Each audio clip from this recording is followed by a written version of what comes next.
दो मैकेनिक्स ने फिजिक्स के नियमों को ध्यान में रखकर एक ऐसी मशीन बनाई जिसने दुनिया में एक नया रिवॉल्यूशन ले आया, और वो मशीन थी एरोप्लेन। इस वीडियो में हम एरोप्लेन के टेक ऑफ से लेकर लैंडिंग तक की सारी टॉपिक्स के बारे में डिटेल्स में चर्चा करेंगे।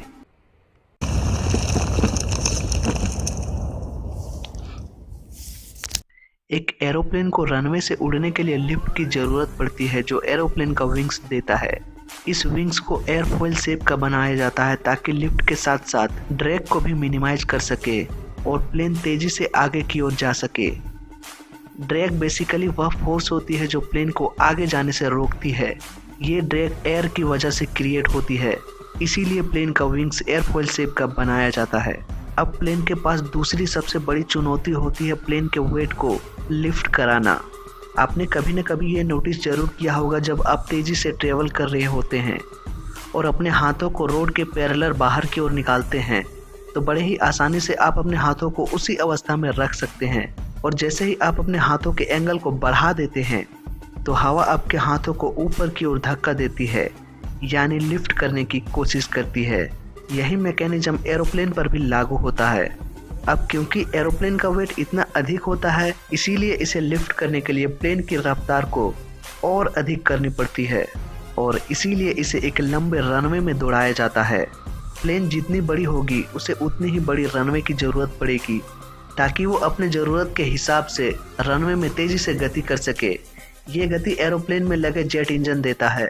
ये जेट इंजन हवा को तेज़ी से खींचकर पीछे की ओर निकाल देती है, जिससे एरोप्लेन तेज़ी से रनवे में दौड़ने लगती है, और एक पर्टिकुलर स्पीड के बाद पायलट विंग्स के एंगल को बढ़ा देता है, जिससे विंग्स के ऊपर हवा तेज़ी से निकल जाती है जबकि विंग्स के नीचे हवा तेज़ी से नहीं निकल पाती और हाई प्रेशर क्रिएट कर देती है, जबकि विंग्स के ऊपर लो प्रेशर होता है। यही प्रेशर डिफरेंस प्लेन को लिफ्ट देती है और प्लेन को ऊपर उठाती है। इसके अलावा प्लेन के विंग्स को फ्लेक्सिबल डिजाइन दिया जाता है ताकि एयर प्रेशर के बदलाव के कारण फ्लक्चुएशन की वजह से यह टूट न जाए।